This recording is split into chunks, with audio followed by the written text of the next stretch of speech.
Hey everyone, it's Saturday, and I'm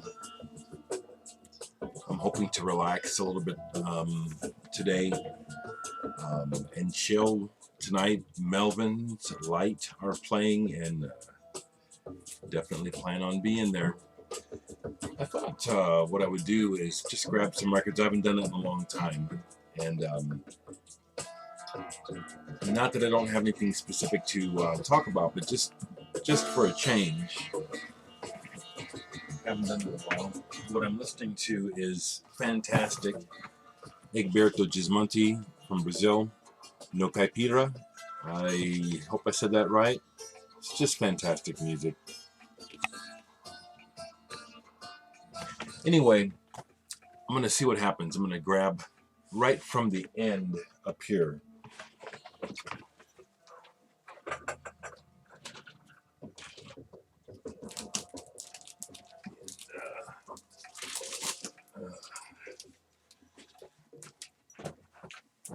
And I'm just going to show you what's here. Some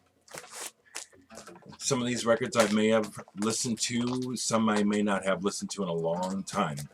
So what's my B section? Anthony Braxton. This is one I need to get more familiar with. It's a part of my BYG series, and it's a reissue. I love that expression on his face, you know. Just more than inquisitive. It's like, man, that man's got a lot on his mind. Anthony Braxton there, trio and duet. So this is my A's start out in the living room, A's and B's. So this is where they start Braxton. This is awesome. I have listened to this on Sackville with Dave Holland, Leo Smith, and Richard Teitelbaum on synthesizer. This is a good one. What's next? Yeah, here's an amazing, one of my most amazing Goodwill finds. Creative Orchestra Music, 1976. Yeah, one of those rare Goodwill scores. François Briand, Sans Optique. This is wonderful. It's instrumental film music, progressive music, library music. Just what I love. I love this album. I believe he's a keyboardist, a composer. I think this is from late 70s, maybe 70, 78.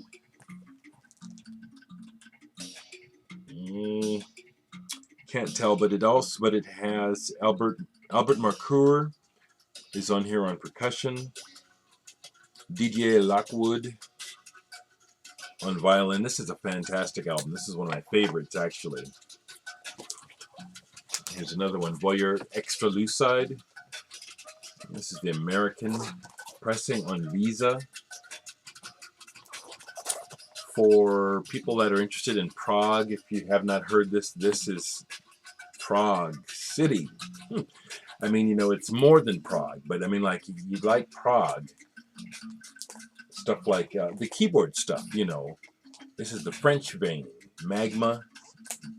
It's not a Magma sound, but those musicians from the Magma school play with this guy. Excellent, excellent.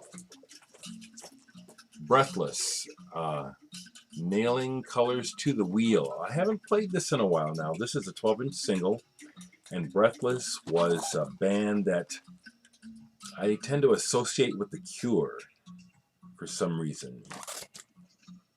I haven't played this in a long time. I have to play it.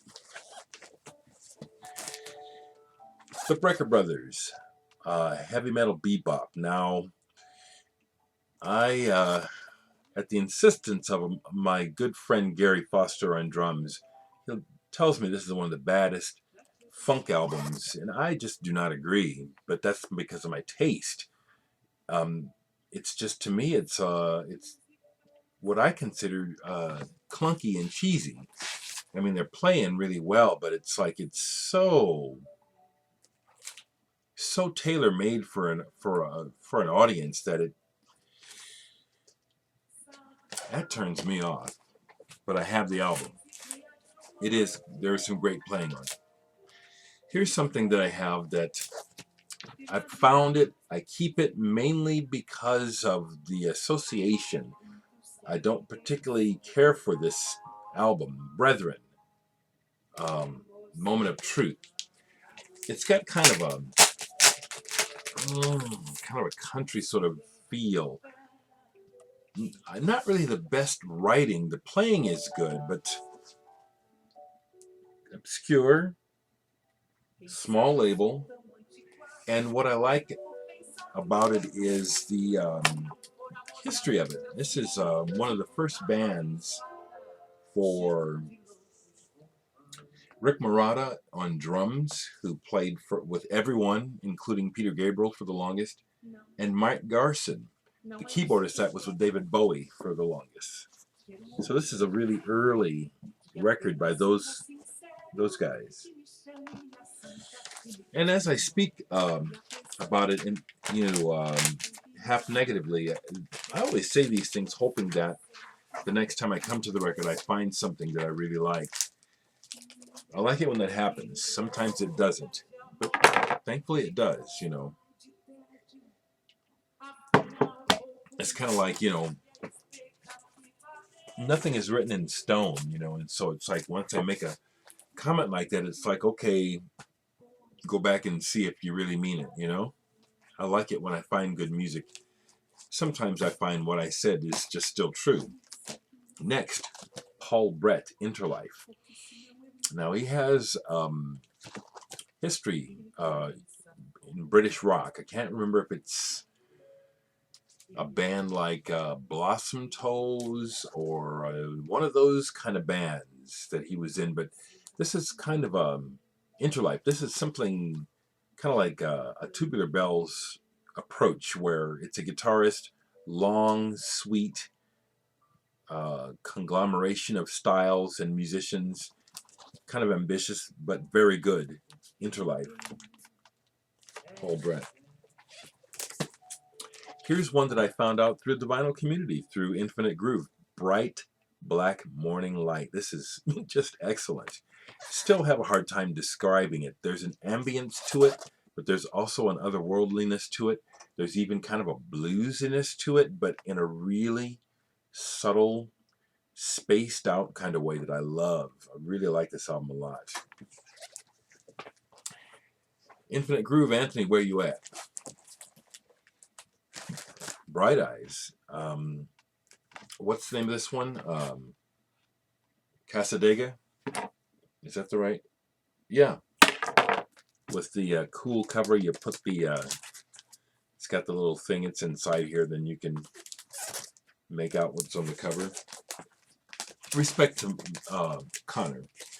Here's Four Winds, the 12-inch. And I don't play this stuff much, but I do like it. And again, knowing Connor a bit, knowing his family, and just knowing the story, having been there at the beginning. I was at one of his very first shows when he was only 11 or 12 years old. Much respect to this young man. He's 30, maybe 31 years old now or something like that. That's beautiful. And then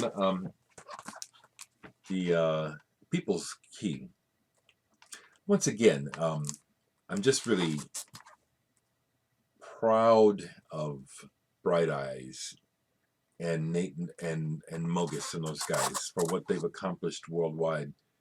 That's a beautiful cover, and it deserves, the music deserves it. This is not the kind of stuff I'm listening to all the time, but these guys learned a lot about their craft doing it, so I'm happy to have that. Brilliant Corners. Somebody up there likes me. If you're seeing my bees and wondering, well, where's so-and-so and where's so-and-so, there's a lot of records that I don't have, that a lot of people have, that I don't have, don't want. And then, frankly, I'm so out of room that the closet behind me is full of a lot of classic rock that I have that I'm just out of room, so it's in the closet. If I had more room, everything would be up. This is great. C86, 96, whatever that trend was in UK rock. This is one of those bands. This is, the band name is perfect. Brilliant Corners.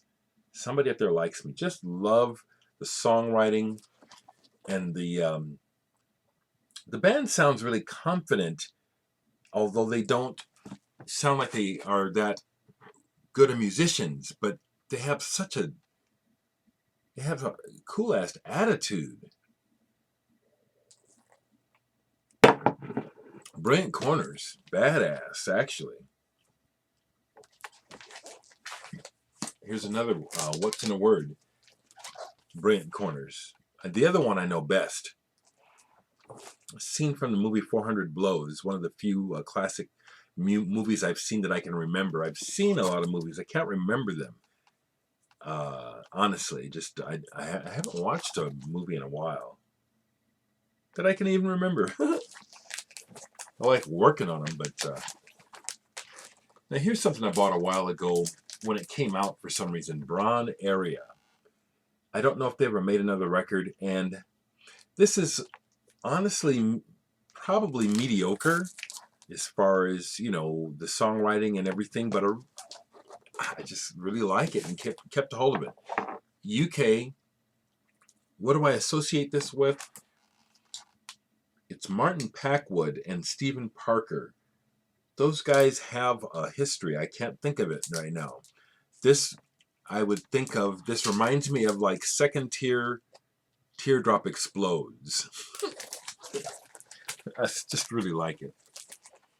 Oh, this is fantastic. Hybrid by Michael Brook with Eno and Daniel Lanois on EG. Michael Brook was in Martha and the Muppets too, a guitarist. But got into more of an ambient kind of style. Still not totally ambient, but something in between, really unique. This is really good.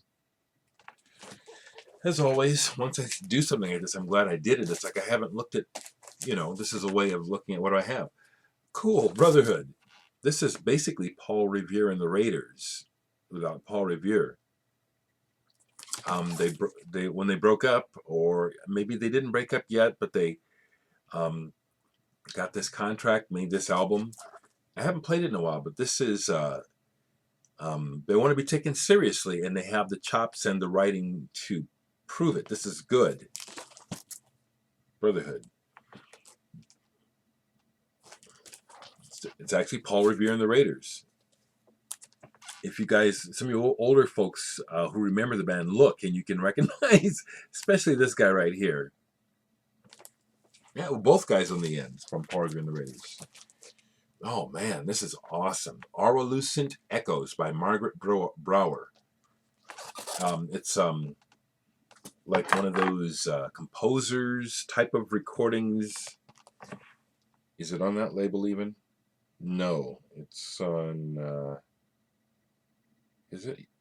No, it's on Contemporary Music on Records.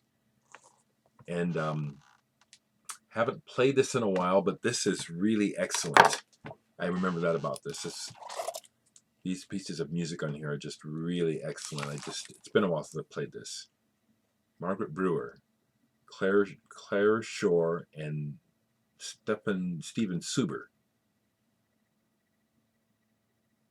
Yeah. Clifford Brown with strings. This one immediately takes me back. I'd like to eventually replace this with a decent copy. This is Beat. This takes me back to my childhood. My dad had a copy. This reminds me of my dad's copy. I don't think it is. But his copy was really beat like this. And my song off of here as a child was Willow Weep for Me. And I loved it when he would play that for me, you know. It brings back... Stephanie, you remember this record right away, don't you? It'd be neat to find a copy in better shape. Here's a classic progressive rock, English rock album. Concept album, all of them. Crazy World of Arthur Brown. This is an original. I've had a couple copies of this. This is not my first copy because I looked for my name. I had it as a teen, and I probably wore it out. And if I'm not mistaken, this is the albums say it. The covers say Atlantic, but yep, it's Track. The records were Track Records. The label that was started by Who's manager Kit Lambert. This is a great album. Carl Palmer of Emerson, Lake and Palmer is the drummer on here. Vincent Crane, who went on to start Atomic Rooster. Manic on the keyboards. Rest in peace. Been gone for a while. Fantastic album.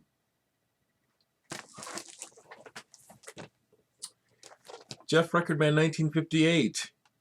What's up, Jeff? I think you're still watching. I haven't called you, and I will eventually. You know what I'm saying? If you remember, Jeff, before we ran into each other at the record store, we weren't really in touch, so nothing has changed. It's really, you know, the reconnection was the records and the music, you know, and I'll be getting a hold of you. But thank you for this album. This is really good. Streets of Fire by Duncan Brown. Thank you very much. I really appreciate this album. It's very good. A couple more. Oh, must have. ECM. This is one of the first. This is the fourth release on the ECM label. Marion Brown's Afternoon of a Georgia Fawn. This is, again, I'm getting excited. This is one of those, I say, this is a recording of the ages when it comes to jazz, when it comes to music. If you want to hear the best in jazz, this is an album to hear. Marion Brown. He is either in failing health, recently passed, or something like that, but the man was a genius. Seriously. However self-destructive he may have been, like many of us, the man was a maverick, an iconoclast. This is like Albert Ayler's Spiritual Unity, like John Coltrane's A Love Supreme,